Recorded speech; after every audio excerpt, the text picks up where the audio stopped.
All right, Rob. Rob, where are you from? Where'd you grow up? Buffalo. Tell me about your family growing up. You had both your parents? When I was a kid, my dad was a truck driver, so he wasn't at home very much, but he ended up passing away in a work accident. So my mom raised me, and then my little brother, he's my half brother. And we're 15 years apart. So He's older? he's younger. He's younger. So when my mom passed away not long ago, I had to end up finishing raising him until he finished high school and everything. And with the drug problems, so my mom passed sudden. And with the drug problems and being bipolar, it was hard to do. So I had to let my aunt take over at the very end of it. So Who's bipolar, your mom or you are? well, actually, it runs in my family on my mom's side. So Your mom is bipolar, she acted it, but she didn't get diagnosed? classified that. My aunt, her aunt did, and my cousin, her daughter did. Mm. And you were bipolar as well? I am bipolar, yes. When was that diagnosed? When my father passed away, I started having to go to a psychiatrist, and I was probably 12 or 13 when they said I was bipolar, because it was kind of hard to distinguish between teen rebellion and being bipolar. Mm-hmm. So that's when they diagnosed me. And your drug use, does that help with it, or is that your self-medicating? It actually does. It does. I think a lot of it too is that if I don't have it though, I tend to be more manic. If I'm ever without drugs, because right now I don't even have to have them. But if I search for them or something, that's something to do with bipolar. We have like sometimes a one-track mind. So if we set our mind to something, if we don't accomplish it, it's feels like a little ADHD sort of, like I have to do it. And you've been in Los Angeles for how long? For 2 years now.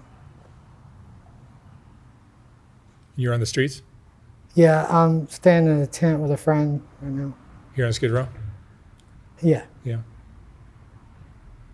What do you think of Skid Row? It's different than what I had first thought it was going to be, because I heard about it before I came out here, and it just seemed like a good idea. Everybody's going to California, living in tents, and it's going to be all right. But it's not all right. the ethnicity. There's a lot of racism, and You're a minority down here. I do feel like that. Yeah, that people's either talking Spanish or it's the ethnic black kind of. And I'm not a racist guy. I like black people. So, but the way that they're portraying themselves, it almost seems like a show, a TV show. Yeah, in some ways it is. Yeah. Yeah. And crystal meth is your drug. Yeah. When I moved out here, I tried Fetty for the first time, and I do it every now and then. Oh, so you use fentanyl too? Yeah. But crystal meth is your main. That and marijuana. How do you support yourself? I get GR right now, and I'm trying to get back on my disability. I was on it since I was 18, and I'm 37 now. Your disability is what? Bipolar. Oh, being bipolar. Yeah. I'm allowed to work a certain amount of hours a week, but it's full disability, but you're allowed to show that you can work a little bit each week and stuff. How bad was your bipolar disorder? If I don't have medicine, it's extremely depressive and manic depressive. And then when we have our extreme highs, we have the extreme highs. Like with methamphetamine, it doesn't make me high. It does. What does your behavior look like when you're not medicated? Withdrawn. I don't talk to myself or anything like that, like schizophrenic, but I'm in my head thinking a lot. Does that get in the way of employment? Yeah.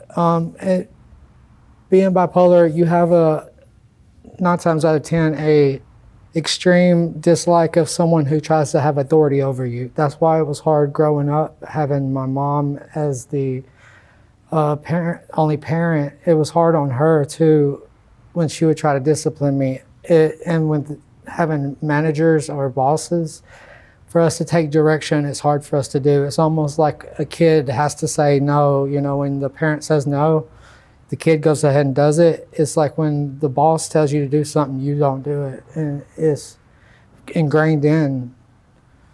It's just part of your behavior. Mm-hmm. But with medicine, I'm extremely better. Have you been medicated professionally before? Like in a hospital? Yeah, well, I was hospitalized twice, and but where a doctor gave you medication that helped your bipolar disorder? yeah, I get prescribed Triliptal now. It's a seizure medicine and a bipolar medicine. And are you taking it currently? Yes. You are. Mm-hmm. And you take crystal meth on top of that. Yeah, it doesn't really interfere with it, but I don't do it very often. I do mostly marijuana, and the Fetty is what's been my fallback on lately.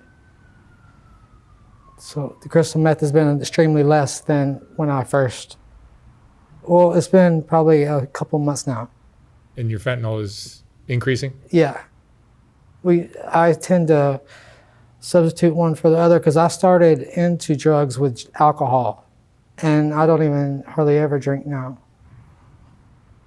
A lot of people will replace one addiction with another. Yeah. Like crystal meth will replace crack very often, Mm-hmm. and fentanyl will replace everything. Yeah. It's extremely different from taking pain pills because I had been on opiates at one time, and then I got put on Suboxone, and it was all right, but I think they changed the formula in the Suboxone to where now it doesn't do nothing for me. So I had to go back to drugs. So.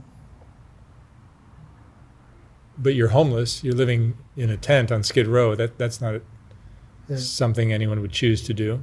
Yeah. Is that a product of the drug use, or is that a product of being bipolar, or? I think all of it plays into it. The situation where I went from having my mother as kind of an overseer over my Social Security check, and then when she passed away, I quit sending in who my doctors were. And when I quit sending in who my doctors were, they discontinued it, and it was through New York and everything. So during the process of moving out here, I tried to get it at another state along the way, and they denied me because of me being through Alabama, New York, then Alabama denied me, and then it was Arkansas denied me. You have friends here on Skid Row that you're in the tent with? My friend Jeff, but I've just recently started getting to know him. I moved out here not knowing anyone. It's dangerous down here, no? It is dangerous, extremely. That's what I was saying with ethnicity issues. With the bipolar, I tend to stay more withdrawn, but especially in this living style and situation, and with the neighbors for who they are, they're all right. There's good people out there, but you can walk by somebody and just say the wrong thing or look at someone in this area, and it is total flipping out on you, cussing. Like a lot of it is religiously entwined into grained into their minds, to where as soon as something's wrong, or if you're looking at them, it's about religion. And I've noticed that a lot about a lot of people in drugs, that it's religiously entwined. Yeah, well, I think the mental illness is what you see Yeah. most often. Yeah. Where that's in play, and then the drugs make it worse. Yeah. And you have no family? I have my little brother. He's my half brother. And I have a couple of aunts and uncles that are still living, but I don't have any contact with my family, really. What other problems did the bipolar disorder cause? Just, Relationships? oh yeah, paranoia in relationships. I would be skeptical of almost everything. And friendships, I tend to do good. But with relationships, I'm skeptical of, because I've been cheated on so many times too. And a lot of it, I believe, had to do with my bipolar or my mental state, because I felt like I wasn't good enough for them.